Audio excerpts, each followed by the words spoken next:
Мой гост е Себахтин Исмаил. Добър вечер, господин Исмаил. Вечер. Вие сте собственик на Ардатур. Гостувахте веднъж в това студио, когато бухалките на Пеевски бяха подкарали фирмата ви. И е много интересно, че тогава, след вашето участие, много от зрителите казаха, той напада Доган, защитавайки Пеевски. За това ще говорим след малко. Но вие имахте едно изключително емоционално изказване във Фейсбук. Какво ви каза вашата внучка? Моята внучка ме попита... На колко години е тя? На 17 до година вече. Ме попита, като се върна от училище: дядо, вярно ли е, че Пеевски краде от нашите пари? И другия въпрос беше: а вярно ли е, че ние сме с него? Аз бях много учуден и я попитах: от кога почна ти да разбираш от политика? Ами цял ден в училище това се говори. И това вече, честно да ви кажа, ме побърка. Побеснях, като чух тези неща. И затова реших вече, че е време и аз да се включа в освобождаването на България от този модел. И затова, виждате, няколко дена съм подел тази кампания и се надявам, да бъда разбран правилно. Вие много добре знаете историята и с ДПС, и с Доган, и с Пеевски. Проблема, ние никога не сме имали проблеми между българи и турци. Ма никога. Ние и сега си живеем като комши и приятели. Винаги сме заедно. Сега някой се опитва, за да спаси собствената си кожа, отново да вкара етнически елемент. Значи търсим нещо, което го няма. Изкуствен елемент, който в един момент може да стане опасно. Но хубавото е, че вече младите са на площада и никой да не си мисли, че младите на площада са само българи и християни. Там има от всякакъв етнос. Нашите младежи също са там. Всички са заедно. Така че опитите им да насъдят етническа омраза просто няма да стане. Имахме миналата седмица един съвсем кратък отказ на един български мюсюлманин, който казва: не, ти не си моя брат. Нека да го чуем и вие да коментирате. Малко слушах ширинтията, Дилман, вика: моите братя турци, моите братя помаци, моите братя роми. Чакай малко, откъде на къде сме ни твои братя, бе? Първото, което ти се казваш Делян. Смени ли си името? Аз какво ти казах? Че трябва да си Дилман, ти не го направи. Значи не си мой брат. Второто, обряза ли са? Не са обряза, нямаш синет. Какъв брат си ми ти тогава? Ти не си един от нас, бе. И плюс това да ти кажа нещо. Ти от българите не си, защото българите са хубави хора. Ти не си хубав човек. Какъв човек е Пеевски? Мисля, че това е малко по-крайно изявление. Пеевски какъв човек е, аз не го познавам лично, за да коментирам Пеевски какъв човек е, но знам това, което знае цялото общество. Нали? Тук въпросът е кой създаде Пеевски и кой докара до тук държавата да бъде превзета. Никой не дава отговор на този въпрос. Той е елементарен.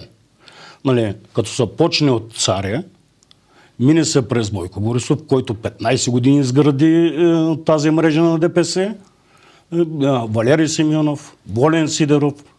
Ще кажете как? Много лесно. Те просто си продадаха душите и продадаха своите квоти във Висшия съдебен съвет, господин Римджиев. Представител на Атака е представител на ДПС. Представител на ВМРО е представител на ДПС. По този начин беше превзета държавата. И това с активното участие на всички тези политици. А най-вече Бойко Борисов 15 години изграждаше този модел.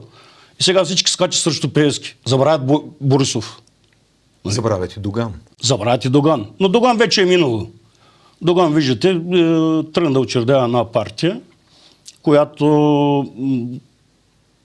аз мисля, че безсмислено е това нещо и нищо няма да се случи. И сега да се върнем... Кой създаде ДПС? Всъщност това политинженерингов проект ли е, както се казва? Ето тук е големия въпрос. Защото има сега, виждате, Величие, Меч, има такъв народ. РЗС имаше, нали? Познавам Доган от 89-та година, от първия ден на създаването на ДПС съм бил там. Участвал съм активно, като бях млад и вярвах, че наистина ще има някаква промяна в България. Нямахме се понятие от политически партии, не знаехме за какво става въпрос и нормално е да повярваш на някой, който да те води. Но по-късно разбрахме, че това е продукт на дълбоката държава, защото вижте каква беше целта. 36 години продължава това нещо. Целта е българските турци и мюслимани да бъдат натикани в ъгъла, всички да са в една политическа партия и когато трябва на властта на управляващите, да ги купят на едро, да не се занимават на дребно да играят. И по този начин 36 години ние боксуваме на едно също място, докато Доган и хората около Доган създадаха един кръг, както обичаше да казва, обръчи от фирми. И тези хора изпиха кръвта на този народ от Труден. И проблема тук вече къде е? Всеки коментира, социолози, политолози, сутрешните блокове, говорят за етнически модел, за ДПС. Вие не сте ходили никога пред този народ да видите за какво става въпрос. Аз съм социолога. Аз обикалям ежедневно сред тези хора и на терен правя ежедневни проучвания.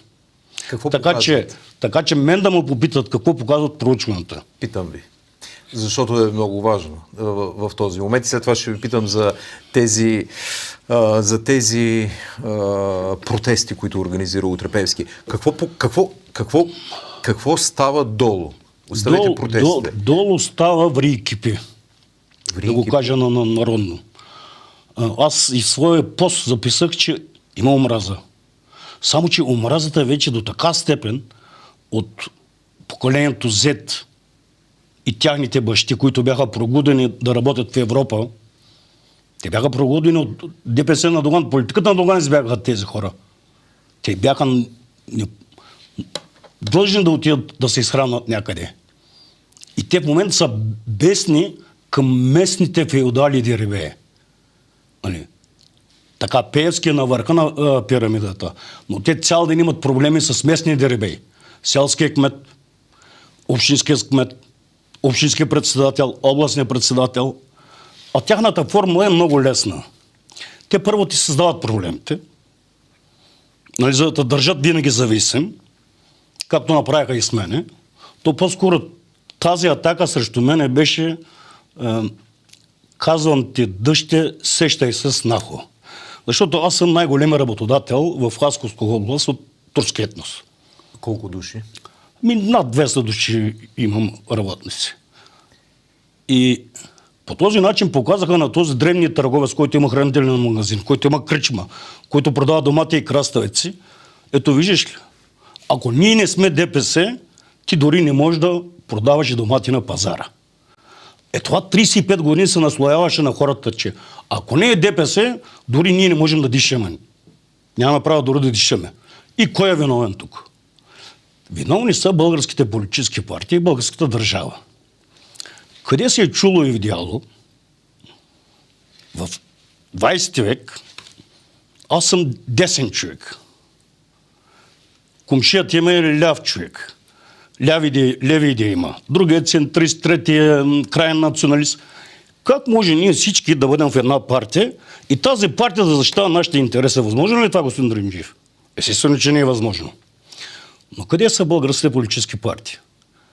Тези хора от 25 години чакат на тая гара да дойде влака и някой да дойде да ги оттръвят тези окови. Разберете. Значи, не може, ето давам пример с ППДБ. Те са млада политическа партия. Те се хванаха на играта на държавна сигурност. Хора, защо вие не препознахте от нашия етнос десните хора? Да видим тогава резултата на ДПС Пеевски същия ли ще бъде в тези райони? Само лаят в парламента. Пеевски, но не, Пеевски не е виновен толкова. Вие сте виновни, че са оставили този Мегдан.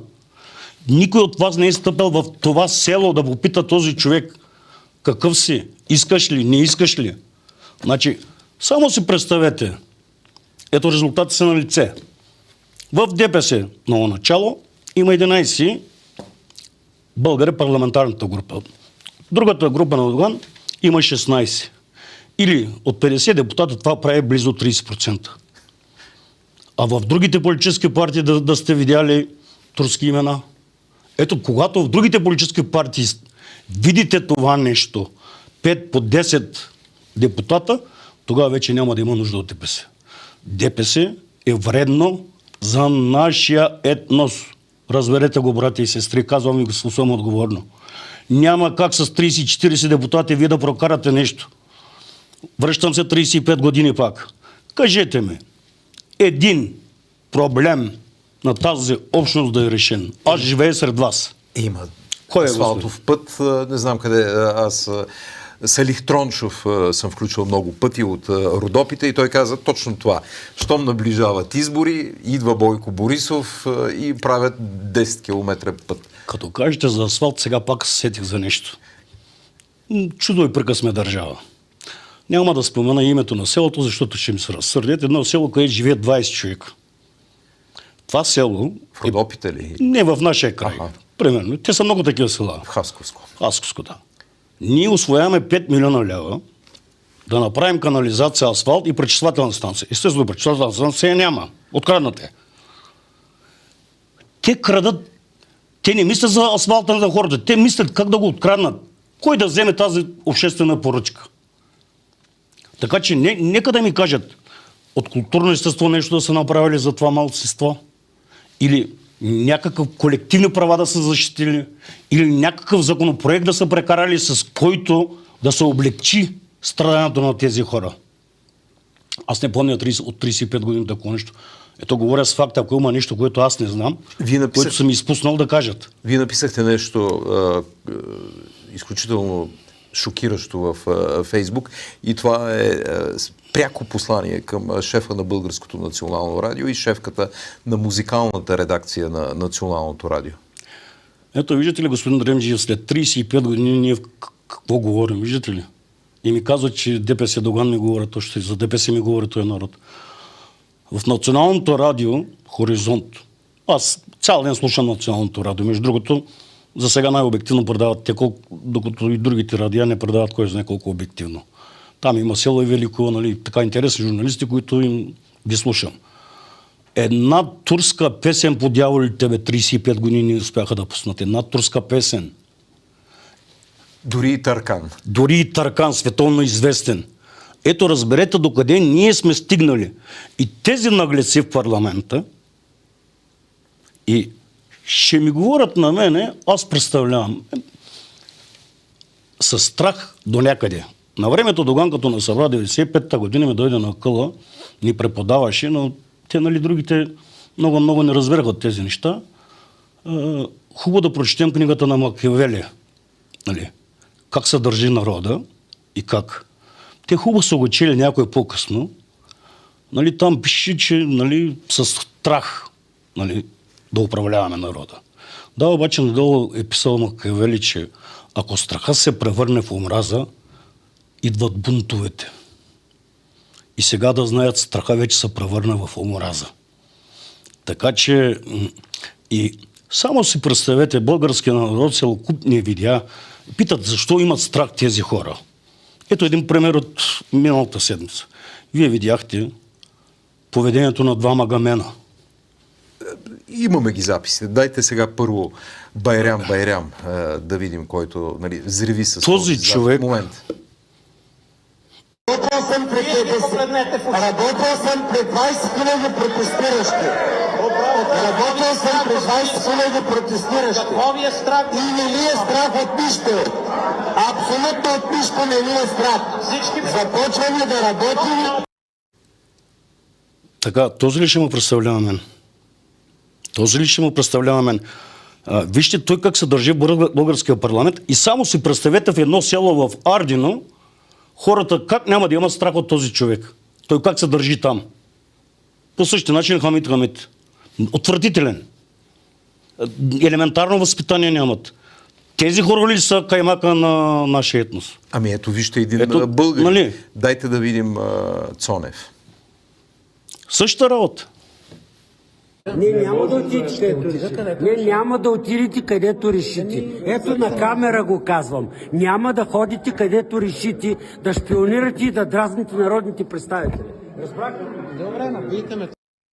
По същия начин стоят нещата, господин Дренджиев. Как попадна той само с едно изречение в ДПС?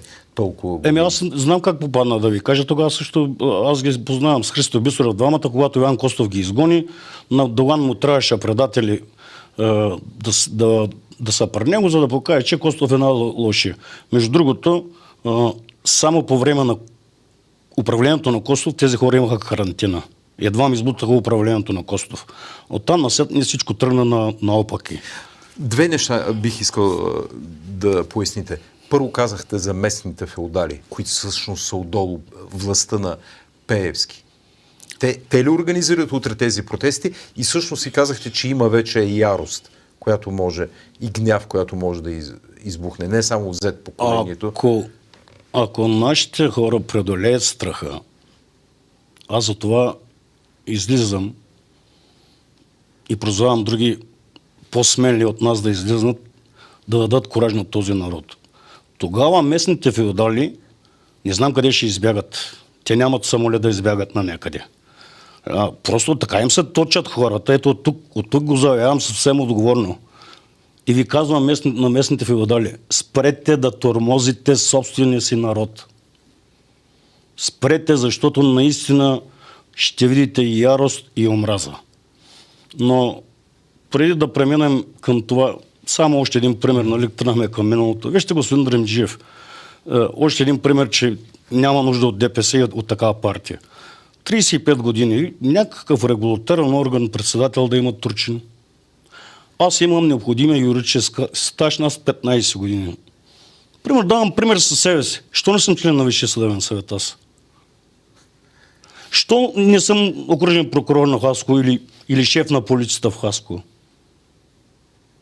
Някой задава ли си тези въпроси? Нали видяхте днес как... Знаете ли защо? Защото ДПС Доган до сега, и тая политика продължава, нямаше интерес да има от такива хора, които могат да бъдат там и да пробуждат народа. Ти трябваше да бъдеш в ДПС и те да те предложат, но ти не те предлага на такива възлови места.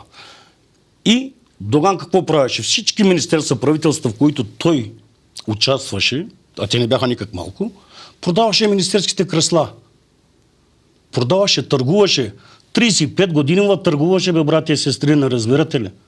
Значи, вашите места са изтъргувани, както в Съвета за електронни медии, както във Върховния съд. Навсякъде сте изтъргувани. Сега виждате, че нищо не се променя. Какво още трябва да видите? Кажете ми. Какво ще направи вашата внучка?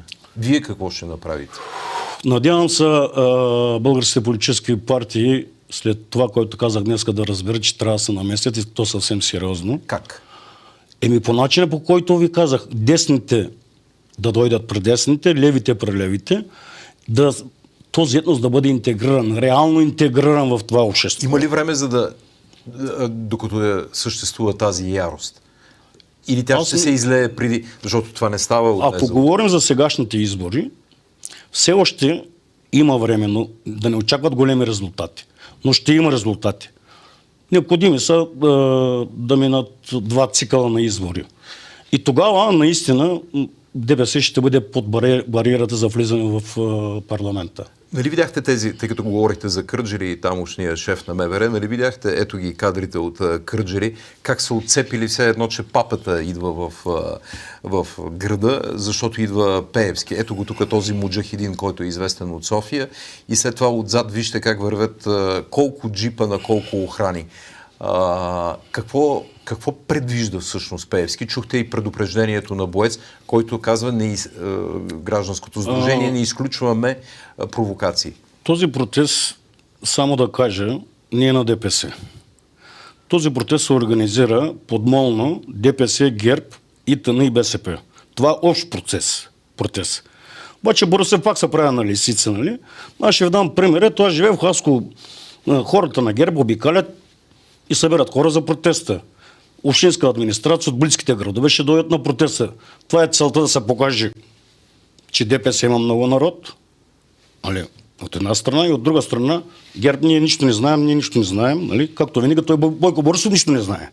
Значи, запомнете, Борисов, докато е на власт, докато е в управлението на държавата, тази държава нищо не може да се оправи.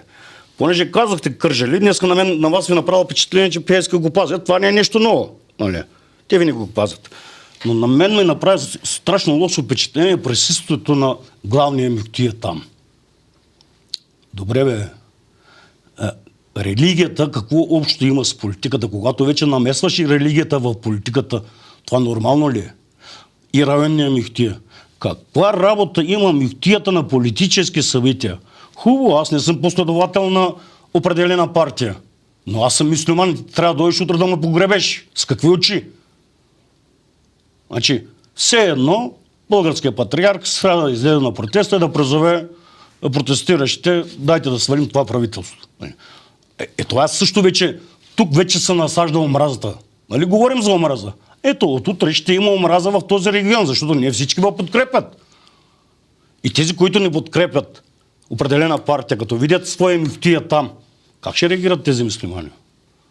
Ето, виждате ли разделението къде е? От вас искаха ли автобуси за протест?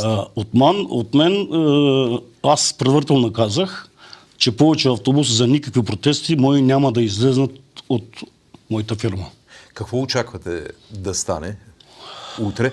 Може ли да има провокация самоинициирана от Пеевски? Само да кажа тук довиждане на зрителите на TV1. Продължаваме с този изключително важен и интересен гост в стриминга на Facebook, YouTube и в записа на канал 3. Всичко е възможно, защото аз не мисля, че толкова не са дълновидни да правиш протест вторник и да не очакваш обратно действие на твоето противодействие да има в двоен размер в столиците и в другите градове.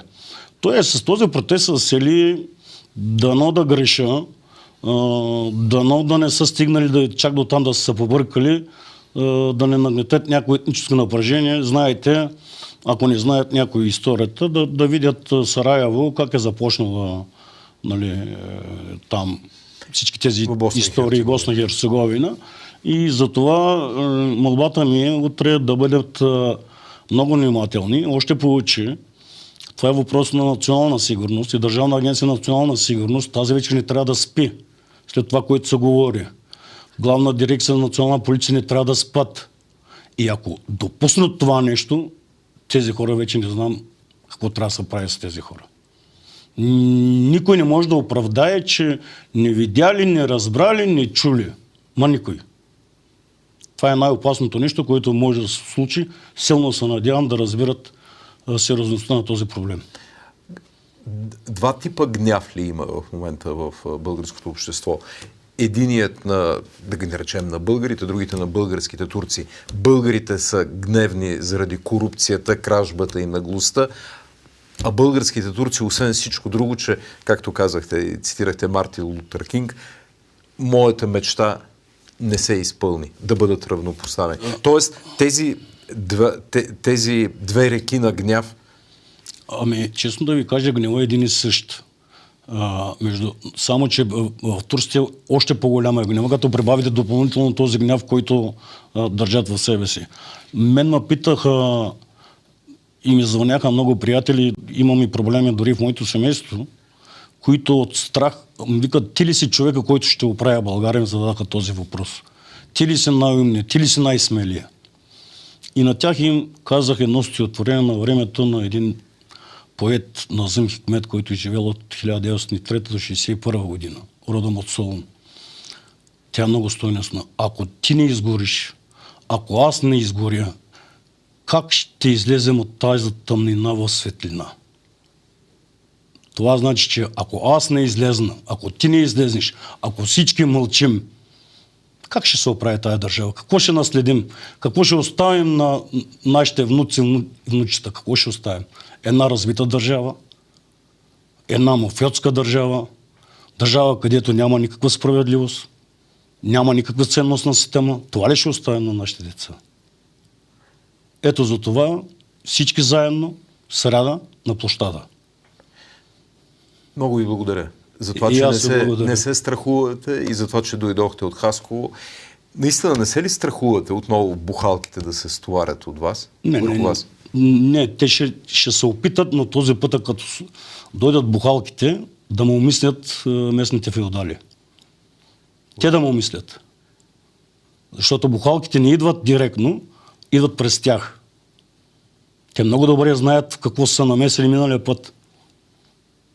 Аз вече знам кой го организира миналия път това нещо. Всичко знам. Кой? Местните феодали, включително с народния представител, който показва среден пръст в Народното събрание, се казва Станислав Анастасов. Този изискан, да. мъж, който е толкова, да. Толкова, да. Тази нежна душа, който до преди една година всички се кланяха пред Доган, ръцете му целуваха, изведнъж сутринта станаха най-големите врагове на Доган. Ето тези местни феодали, значи това са хора, които 25 години се кланяха на Доган. Вечерта лягат и сутринта стават най-големи врагове на Доган. Докато през това време аз 20 години съм държал на същата теза, че Доган е вреден. А те за една вечер станаха врагове на Доган. Българските турци ще ви послушат ли? Не се страхувайте, като им казвате. Да, не се страхуват вече, разберете. Както видяхте, на площада излезнаха младите, вече не се страхуват, положението е същото. Хората вече малко им трябва, малко. И тогава ще видят за какво става въпрос.